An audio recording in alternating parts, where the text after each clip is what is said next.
I ruffle my wet hair as I cross through the revolving door into my safe harbor from the pounding rain. The building's lobby is elegant, if a bit dated. 2 Victorian-style mirrors sit on opposite walls of the empty waiting area.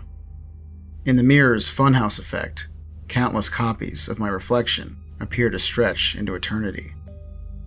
I look away. The concierge desk is unoccupied. Sam, the nighttime security officer, hasn't arrived yet. Given the weather, he might not anytime soon. A former amateur boxer billed as Southpaw Sam. He makes the apartment tower's residents feel safe on our busy city block. I suppose it doesn't matter if he's a few minutes late. A massive nor'easter is moving in. Even the muggers are taking shelter tonight. I head towards the elevator area. A printed sheet of paper is taped to the door of elevator 4. Out of order. I hit the up button and wait for another elevator to arrive. To my surprise, elevator 4 slides open. Whoever fixed it must have forgotten to remove the out of order sign. Besides, I'm late and dinner will be ready soon. Inside the wood-paneled cab, I push the button for the floor Kimberly and I live on, 14. I set my briefcase down and close my eyes, relieved to be at the end of my hellish commute. Kimberly's making veal tonight, and I can't wait to pour a glass of wine and chow down. I don't even care if the neighbors' kids are making a racket in the hallway again. The elevator jolts to a halt, sending my briefcase sliding across the cab. The red lights of the elevator's floor display panel flash erratically before fizzing out. Only a few seconds pass before the other lights snap off, plunging the cab into darkness. Great. I ignored the out-of-order sign, and now I'm trapped in an elevator during what could be the worst storm of the year. My self-admonition didn't last long. As quickly as they turned off, the lights came back on. Unseen gears churn above as the elevator restarts its ascent. The floor displays flicker back to life. I watch it, anxious to reach my floor. 10, 11, 12, 13. That's curious. Like most high-rise buildings, this one skips the number 13 in its labeling of floors. The brief power surge overrode the elevator's programming somehow, mislabeling the 14th floor. The door slides open, revealing the elevator bank on the other side. I pick my briefcase up and exit. The bank is a plainly decorated area with 3 elevators on one side, 2 on the other. Across from where it connects to the main hallway is a frosted glass window. Tonight the bank seems darker than normal. I peer through the window. Usually one can make out the distorted lights of buildings across the avenue. I don't see anything now but the black of night, though I can hear the rain beat against the glass. I have the nagging feeling something's different about the area, though I can't figure out what. I chalk it up to fatigue-related paranoia. It's been a long day, and my commute is rough even in good weather.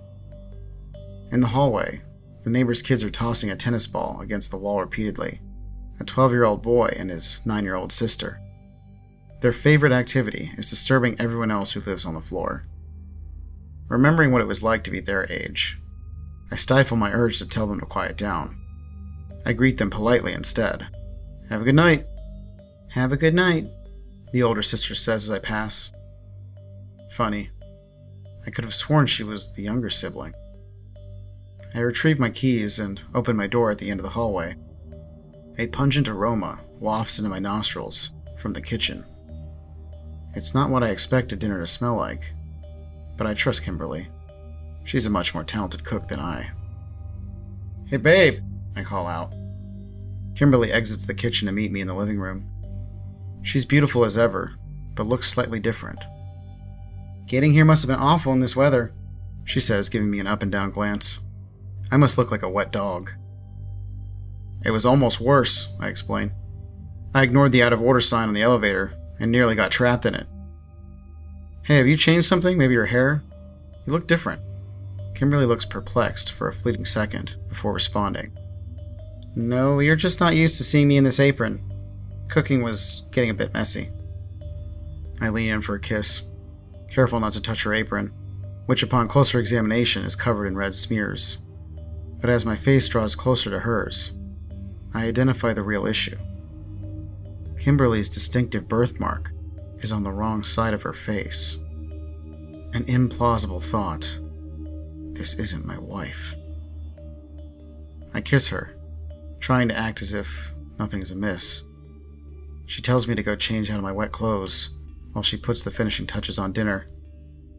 I hang my rain jacket in the coat closet and go to our bedroom, passing the kitchen on the way. Arranged ceremonially on a platter is the decapitated head of a calf. Rivulets of blood stream from its neck, running off the platter and down the side of the counter, pooling onto the floor. Kimberly stands near the counter, butcher knife in hand. She grins widely and points the knife at the calf's head proudly. Veal! Looks delicious, I stutter. I hurry into our bedroom and lock the door behind me. Through the wide bedroom window, I notice that while I can hear rain falling, I can't see anything at all. When I'd looked through the frosted glass in the elevator bank, I thought it was just dark. That perhaps the heavy rain was obscuring the lights across the street. I was wrong. Through the opaque window, I'm positive there's nothing on the other side. Where am I? I think back to when I first stepped out of the elevator and felt something was off. I know what it was now.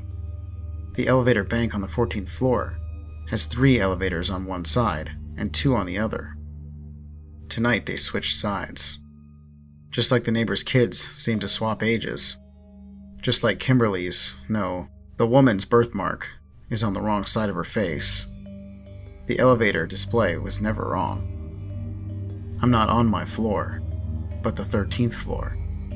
A funhouse mirror image where everything is slightly wrong. A floor that doesn't exist. The squeak of hinges swinging rings out, snapping me out of my epiphany. I can tell by the change in air pressure that someone's opened the front door.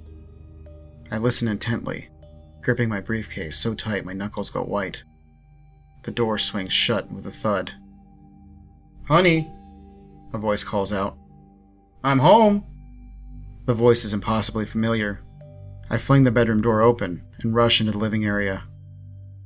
A man stands in the entryway, rainwater dripping from his wet clothes. Not just any man. It's me. The man flashes the same wild grin I'd seen on the woman. "It's an honor to finally have you as a guest," he says, voice dripping with anticipation. "I appreciate that, but I have to leave," I reply. "My husband's waited forever for you to arrive," says the woman. I am pure adrenaline now. For all I know, if I don't get out of here, it might be my head on that silver platter next. "Move out of my way," I whisper. The man laughs, his crazed eyes glinting. "You can't just leave," he says. "It doesn't work like that. You're going to be here a long time." "The hell I will," I snarl, lunging towards him. I swing my briefcase, striking the man in the face. He slumps to the floor. The woman claws at my face, but I use my free hand to defend myself before shoving her aside. I feel a moment of deep remorse before reminding myself she isn't my Kimberly. I dart out of the apartment.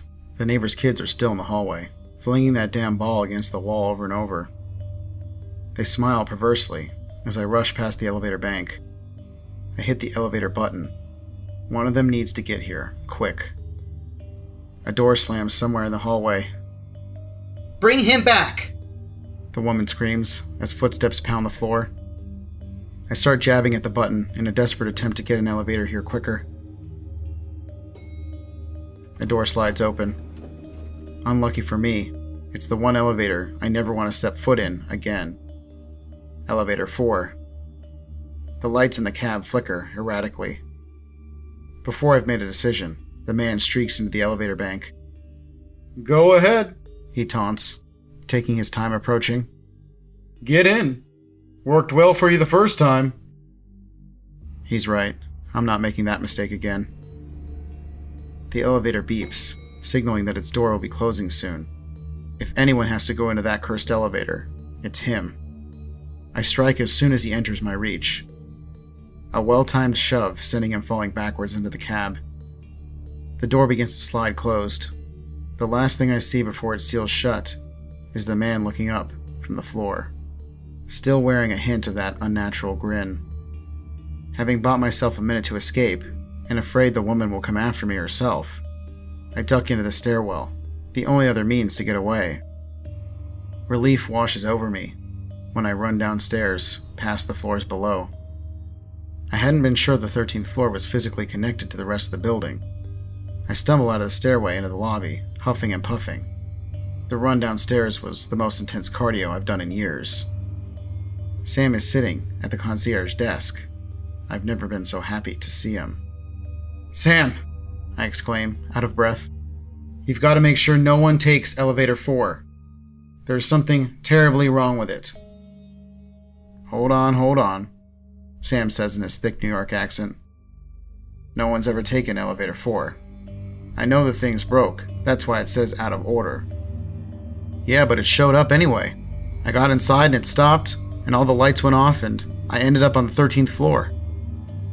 "Boss, you feeling alright?" Sam asks, sounding genuinely worried. "It's impossible for the elevator to be running. Here, let me show you." Sam walks over to a fuse box in the elevator bank and opens it with a key he keeps on his belt. There's a different switch for each elevator. The switch labeled elevator 4 is flipped to the off position. "You see? It's been like this since yesterday." I protest, insisting that the elevator was running. Sam doesn't buy it, but he shrugs and agrees to mention it to the repairman. Back at his desk, he scribbles down a note in a red pen. I thank Sam and he calls an elevator for me. Elevator 2 opens, and I reluctantly step inside.